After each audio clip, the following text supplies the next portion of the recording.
back to life. This is my testimony.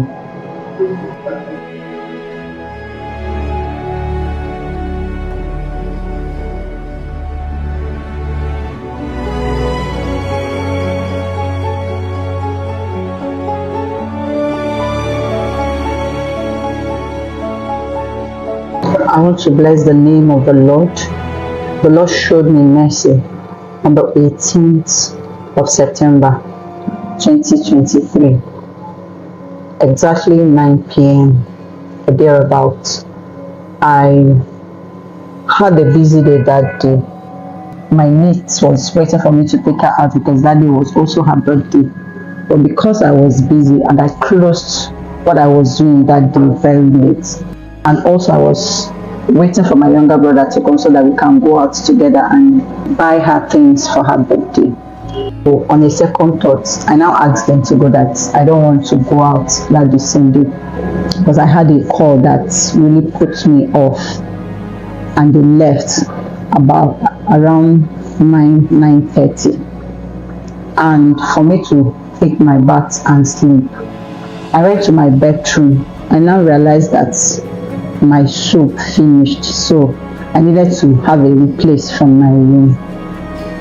Just to step out from my bedroom to my room, I slipped, hit my head on the floor, and I lost consciousness. And I woke up. It was like a dream. I found out that I stood up from myself, and I was seeing two of me.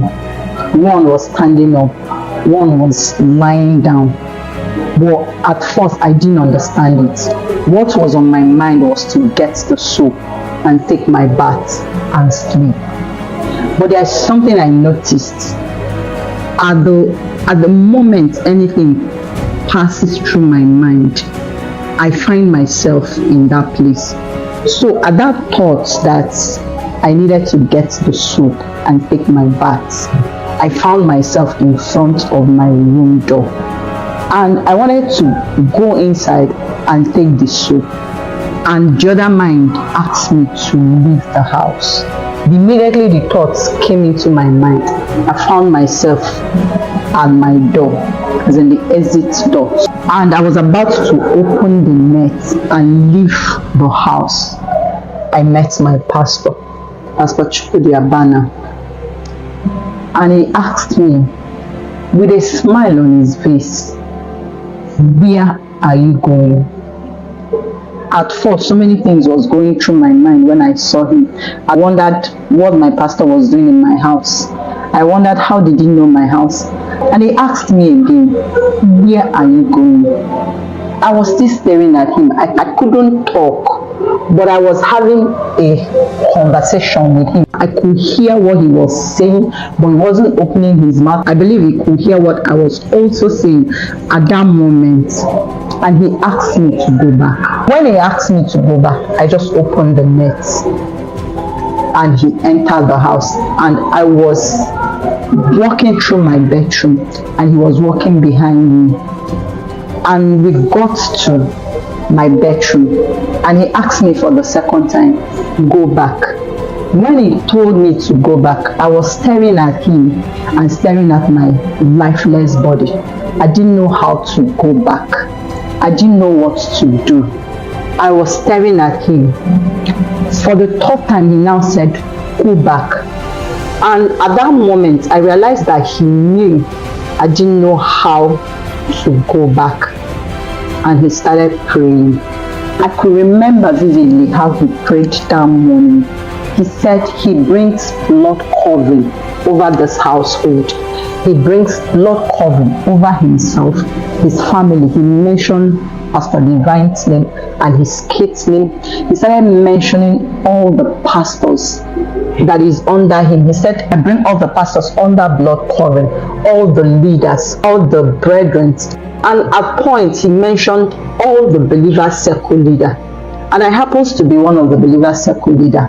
And when he said that, I could see a flash that passed through me and through my lifeless body, and it was like a wind carried me At that moment, he mentioned all the believers circle leader, and I entered the me that was standing, entered into the me that was lying down. And I started saying amen to his prayers. And I opened my eyes, and I didn't see him again. When I opened my eyes, I realized that I was lying down inside my bedroom. And I was the cold that I felt that day. I've never felt it all my life. I was so cold. My head was banging. I couldn't understand myself. I couldn't understand what was happening. But I just stood up from the bedroom and entered my room and covered myself. I picked up my phone, and I now realize that I have about 50-something missed call. My brother and my mates calling me to come and open the gate for them. That was when I realized that I've been unconscious for more than 7 hours. I fell down around 9:30, and I woke up around 4 a.m. To me, I didn't understand the mystery, but I know that the hand of God was on it. I know that God gave me a second chance, and I want to bless the name of the Lord. I will not take his love for granted. The story would have been that she fell and she didn't wake up again. So I'm here to bless the name of the Lord. I'm here to honor the name of the Lord for the life he gave me back.